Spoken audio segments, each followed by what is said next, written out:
Assalamualaikum warahmatullahi wabarakatuh. Perkenalkan, nama saya Agnetia Suci Sasya, NPM 1921030009 dari kelas Muamalah A.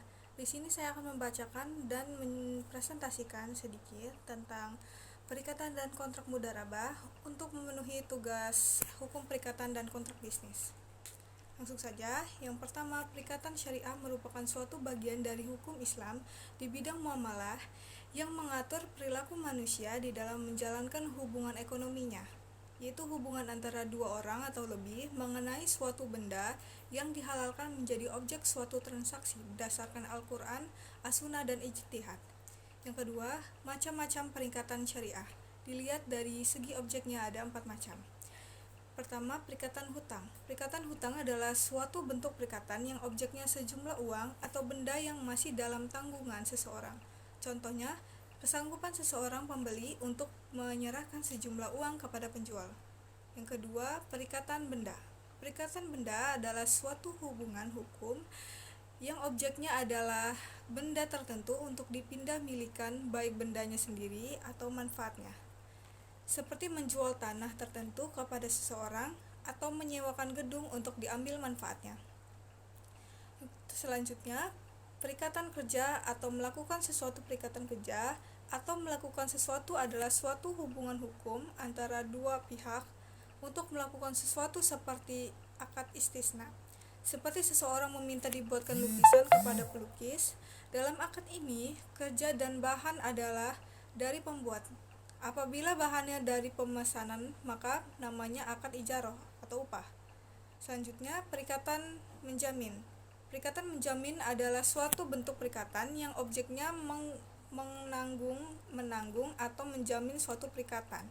Maksudnya pihak ketiga mengikatkan diri untuk menanggung perikatan pihak kedua terhadap pihak pertama. Adapun akad mudharabah adalah termasuk ke dalam klasifikasi perikatan hutang. Jika dilihat dari segi ditentukan atau tidak ditentukan namanya, dapat dibedakan kepada akad bernama dan akad tidak bernama.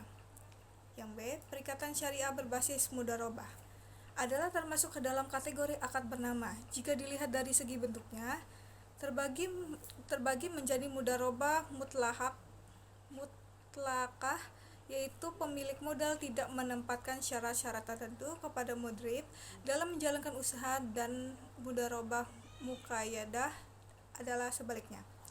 Yang ketiga, perikatan mudharabah adalah suatu macam perikatan antara dua pihak, di mana satu pihak, yaitu pemilik modal yang disebut juga rob al-mal atau sahibul mal atau investor, mempercayakan modal kepada pihak kedua, yaitu pengelola usaha atau mudharib, untuk tujuan menjalankan usaha dengan cara jika mendapat keuntungan dibagi menurut kesepakatan. Selanjutnya, dasar hukum mudharabah adalah Al-Quran, Al-Hadis, fatwa sahabat, ijma mudharabah, ijma dan qiyas. Rukun dan syarat sahnya mudharabah adalah: yang pertama, pemilik modal dan pelaksana usaha, aqidain.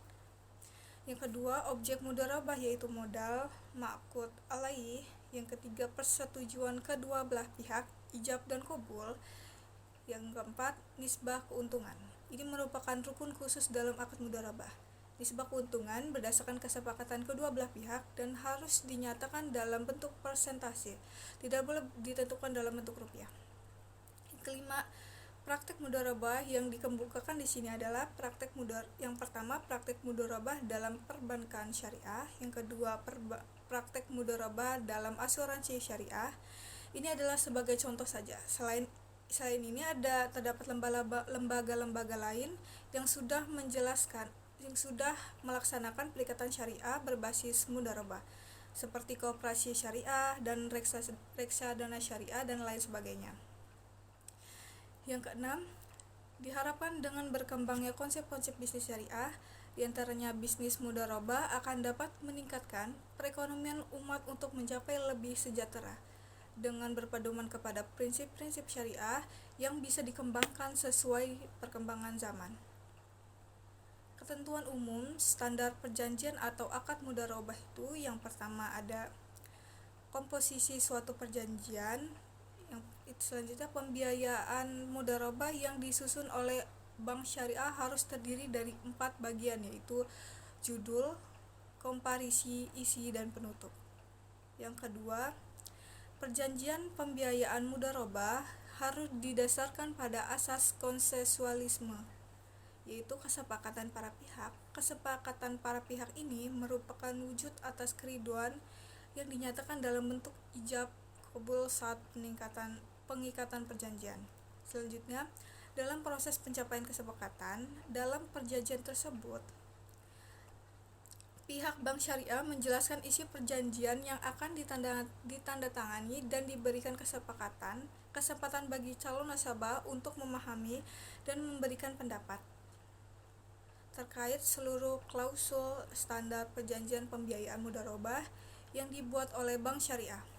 Selanjutnya, hukum perjanjian sesuai pasal 27 dan 28 KHS terbagi dalam 3 kategori, yaitu yang pertama, akad yang sah, yaitu akad yang terpenuhi rukun dan syarat-syaratnya.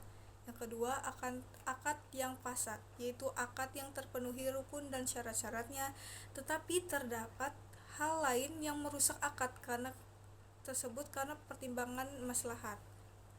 Yang ketiga, akad yang batal, yaitu akad yang kurang rukun dan syarat-syaratnya. Perjanjian atau akad pembiayaan mudharabah harus memenuhi rukun dan syarat sah sebagaimana telah diatur dalam pasal 187 sampai 188 KHS dan 1320 KUH Perdata. Selanjutnya, akad perjanjian yang telah memenuhi rukun dan syarat sah disebut sebagai akad yang sah dan sahih. Selanjutnya, akad perjanjian yang sah atau sahih akan munculkan hak dan kewajiban bagi masing-masing pihak serta seluruh akibat hukum yang timbul mengikat kedua belah pihak. Selanjutnya, syarat mudharabah terdiri dari pemilik modal wajib menyerahkan dana atau